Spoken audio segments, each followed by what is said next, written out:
So, what if I told you that by really understanding just one word, you could totally change how you see every single good thing in your life? I mean, everything, from that first sip of coffee in the morning all the way down to your own heartbeat. All right, let's get into it. You know that feeling? You get some amazing news, maybe a promotion at work, great results from a doctor, or you just have a personal breakthrough, and then right behind the happiness, there's this little knot of anxiety. That little voice in your head going, okay, but what if this gets taken away? It's a weirdly common feeling, right?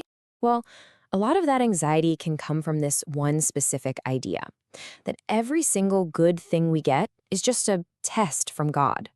Now, while that might sound deeply spiritual, the problem is this framework can actually make us kind of uncomfortable. It makes us hesitant to even enjoy the good things because we're always waiting for the other shoe to drop. But what if there's another way to look at it? A more empowering, more profound way. The Quran gives us a concept that can completely reframe everything.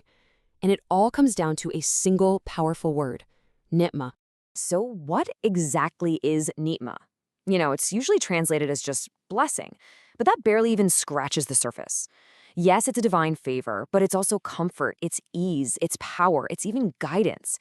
It's this huge, all-encompassing word for literally any good that comes into your life. And this really gets to the absolute heart of it. The ultimate ni'mah, the big one, is your own life, your existence. Think about it. We didn't earn it, we couldn't demand it, it was just given. That one idea is the foundation for everything else. And the concept is just so vast. It's not about money or a fancy car. Ni'mah is the breath you're taking right this second. It's the feeling of security when you lock your door at night. It's your ability to see these words and to hear my voice, the clarity to understand an idea, and of course the guidance that pulls you toward faith. It's all ni'mah.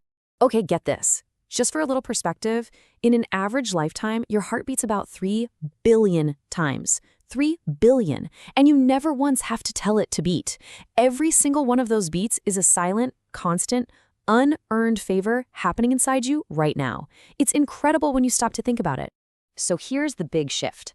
When we stop thinking of all these things as our rights, things we're entitled to, and start seeing them as the unearned gifts they are, our whole relationship with the world changes. We move from a place of demanding things to a place of just pure appreciation. One of the best ways to really get a handle on a concept is to look at its opposite. So to understand divine favor, let's take a quick look at what it isn't. The proper, healthy response to ni'mah is something called shukr. That's gratitude. It's actively acknowledging the favor. The direct opposite is kufr, and that's not just ignoring the favor, but actively denying it or being ungrateful for it. And the text is pretty clear. One leads to increase, the other leads to deprivation. But then there's this other, more subtle opposite. It's called istibdal. This is when we consciously trade something great for something less great. Maybe we choose the easy path over the right one, or the quick pleasure over long-term good, even when we know better. And that really makes you stop and think, doesn't it? It forces us to ask a tough question. In our own lives, with our big and small choices, are we reaching for the greater good, or are we just settling for what's convenient? Okay, so what actually happens when you start living with this ni'mah-focused worldview? How does it protect you from falling into traps like despair or just chronic ingratitude? The material we're looking at brings up this really interesting thought experiment. It talks about people who decide to just opt out. They willfully rebel against everything, family structures, the economic system, all the social norms, and often end up in a pretty tough spot because of it. They look at the world and say, nope, I don't want any part of this job mortgage cycle. I don't want to get sucked into consumerism. Their whole worldview is built on rejection. They see the systems around them not as opportunities, but as traps they have to escape. But now, what if you just flipped that entire perspective on its head? What if your life, your talents, your opportunities, even the society you're in, weren't seen as a trap, but as this huge field of nirma, as countless unearned favors just waiting to be used for something good? And that's really the bottom line here. When you truly internalize this concept of ni'mah, it becomes like a shield for your mental and spiritual health. It completely replaces that story of rejection and despair with a new one filled with purpose and a deep, profound sense of gratitude. Okay, so this all sounds really good in theory, right?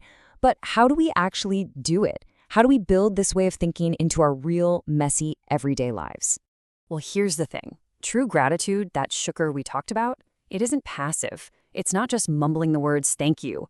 It's an active, conscious process. It's about acknowledging the gift and then letting that acknowledgement guide you to do something positive with it. And the source gives us a simple, super practical exercise. During your daily prayers, when you get to that line about those you have bestowed favor upon, just pause right there. Take a second and consciously list the specific favors in your life at that very moment. And then, here's the challenge. Try to add one new thing to that list every single day. The analogy used is just beautiful. It's like wanting a new menu for dinner every night. Why not try to find a new divine favor, a new nirma, to be grateful for each day? It turns gratitude from just a habit into a daily discovery. So the only question is, what's a favor you've overlooked that you can discover today?